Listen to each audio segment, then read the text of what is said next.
Assalamualaikum warahmatullahi wabarakatuh.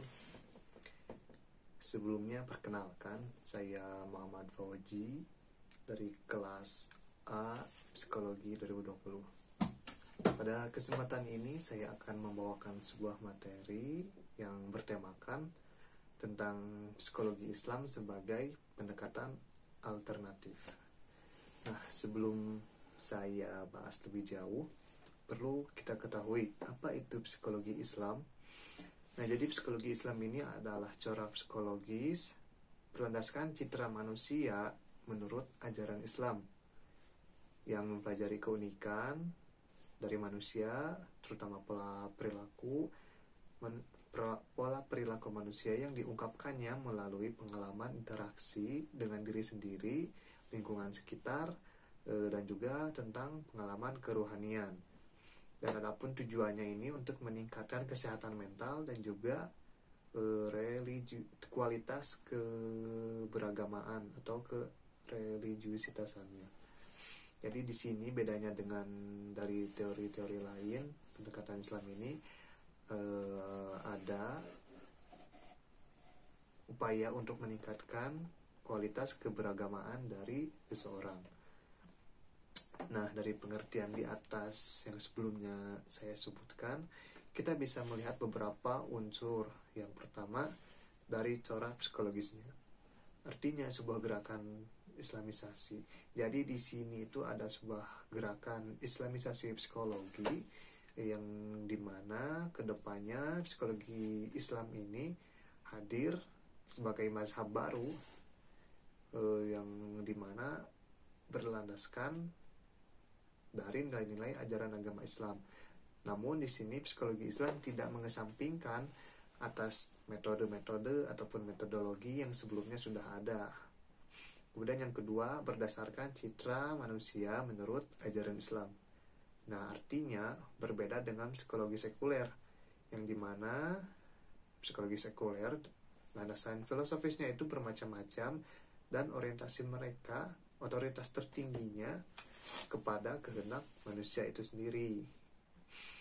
Nah, psikologi Islam ini menjadi salah satu tujuan karena kondisi sehat mental itu merupakan hal yang kondusif bagi peningkatan kualitas religiusitas sebagai ungkapan iman dan takwa kepada Tuhan atau Allah Subhanahu wa taala.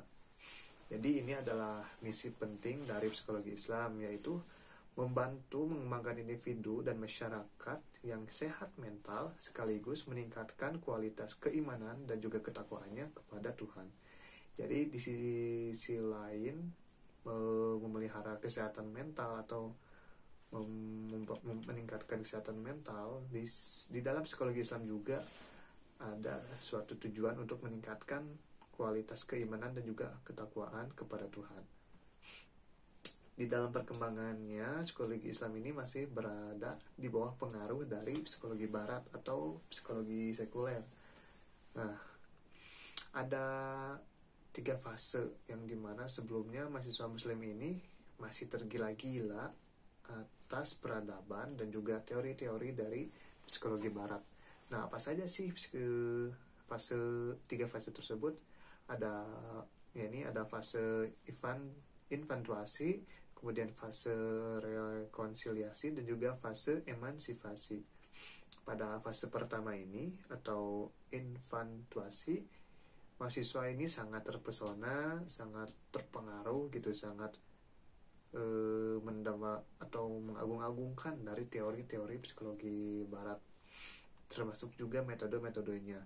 Namun di sini para mahasiswa masih belum mencoba atau menyadari, dan mereka yang dimana mereka masih belum ada kritikan apapun terhadap teori dari psikologi barat. Kemudian di fase kedua nih, di sini mereka mulai melakukan sebuah studi komparatif yang dimana mereka ini mencoba untuk mencocokkan antara teori dari barat dengan apa yang ada di dalam Al-Quran. Nah, di sini mereka menemukan adanya hal-hal yang bertentangan dari teori-teori barat itu dengan Al-Quran, namun ada juga hal-hal yang sejalan, selaras dengan Al-Quran. Kemudian yang terakhir di fase ketiga ini mereka makin bersikap kritis terhadap pandangan dari teori-teori psikologi sekuler.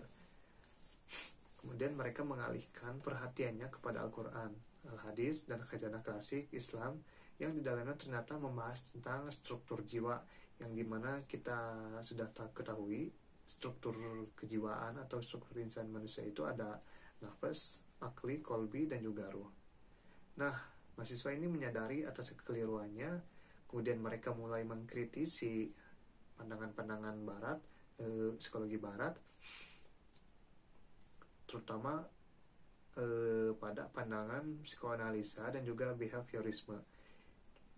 Di salah satu teorinya mereka maksudnya kedua teori ini dinilai merendahkan martabat manusia sebagai hamba dan juga khalifah Allah. Sedangkan kita tahu kalau manusia itu adalah makhluk sempurna yang diciptakan dari makhluk-makhluk lain yang ada di muka bumi ini.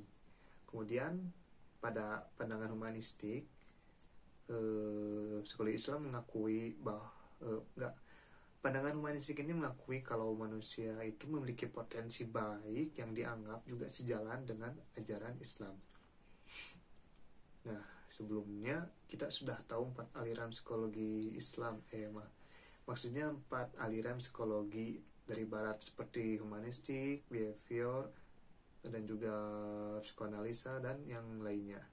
Nah, di sini psikologi Islam hadir sebagai aliran yang independen yang diharapkan bisa menjawab tantangan khususnya yang dimana hal ini itu tidak bisa terjawab oleh teori-teori dari barat yang sudah ada sebelumnya. Nah, di sini terdapat sebuah paradigma khas dari psikologi Islam. Yang pertama, mereka mempercayai bahwa hakikat manusia itu adalah sebagai fitrah, baik secara jasadi, nafasi, atau juga kita kenal dengan kognitif dan afektif, maupun secara rohani atau spiritualitas. Di dalam psikologi humanistik, mereka mengakui secara alamiah bahwa manusia itu memiliki potensi baik, namun tidak pernah diakui adanya pengetahuan, cinta, komitmen kepada Allah. Karena mungkin dulunya juga berhubungan tokoh dari humanistik ini bukan seorang muslim, jadi mereka tidak mengenal tentang pengaruh cinta komitmen terhadap Tuhan atau kepada Allah. Kemudian yang kedua, mempercayai bahwa salah satu komponen terpenting manusia itu adalah kolbi atau hati nurani. Nah, jadi perilaku manusia itu baik buruknya tergantung kepada kolbunya secara fisik. Kolbunya secara fisik ini disebut sebagai mugno. Kita pernah dengar mungkin ya, ada suatu hadis yang mengatakan, ingatlah jika sesungguhnya di dalam jasad manusia itu terdapat mugdoh. Jika mugdoh itu baik, maka baik seluruh tubuhnya. Namun jika mugdoh itu sakit atau rusak, maka rusak juga seluruh tubuhnya. Dan mugdoh itu adalah kolbu atau juga hati.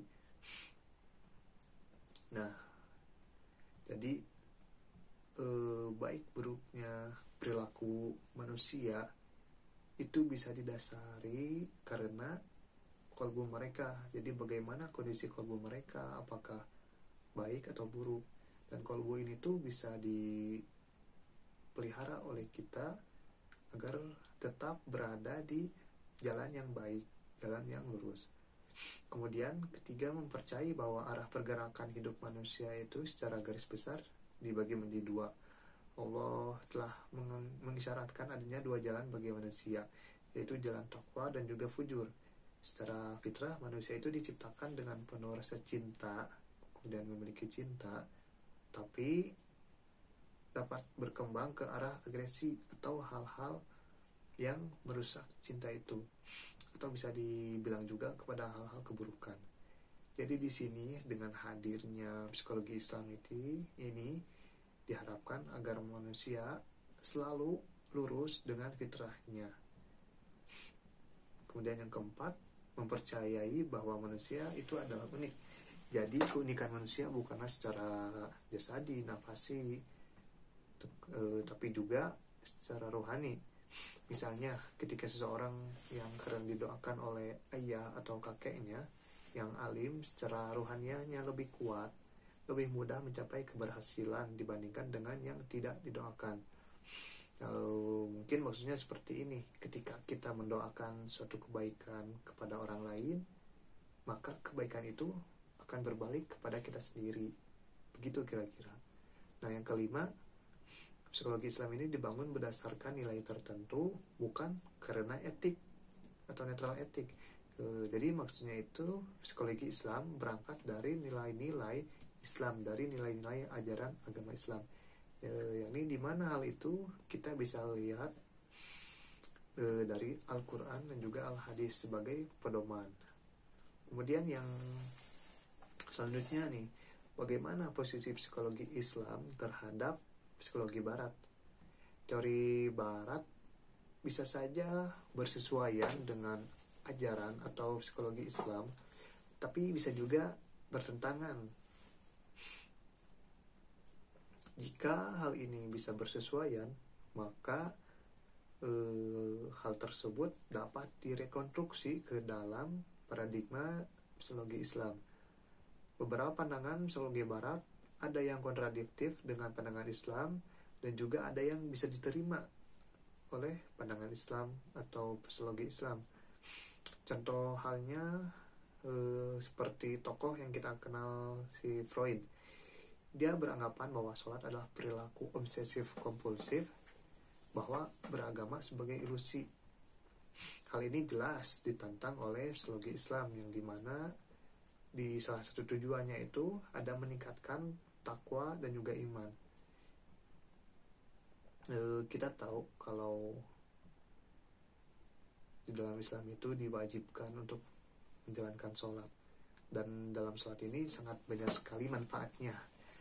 Contohnya ketika kita sedang merasa banyak masalah, tidak tenang, panik, takut, khawatiran yang berlebih, kemudian kita mencoba untuk melaksanakan sholat, entah itu sholat wajib ataupun sholat sunnah.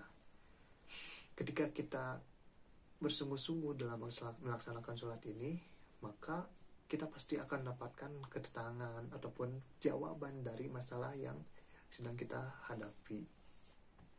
Secara tegas, yang membedakan antara psikologi sekuler dengan psikologi Islam adalah dari orientasi filosofisnya.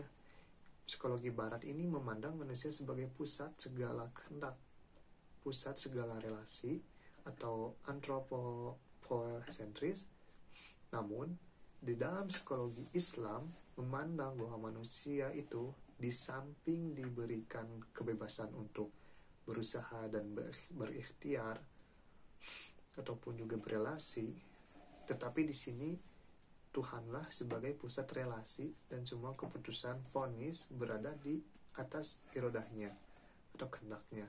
Jadi di dalam Islam ini, setiap pencapaian yang kita dapatkan, apapun yang kita miliki, semua tidak terlepas dari kehendak Allah.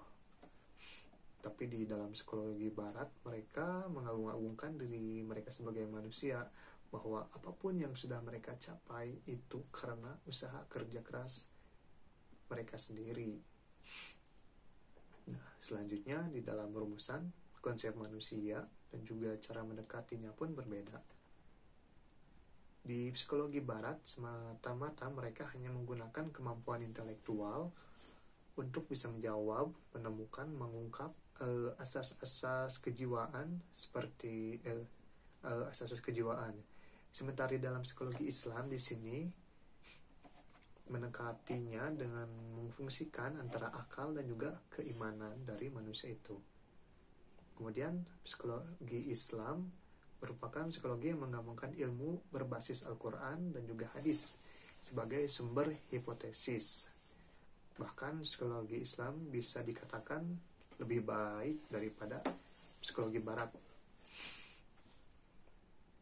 Dan hal ini juga bisa dibuktikan secara ilmiah gitu ya.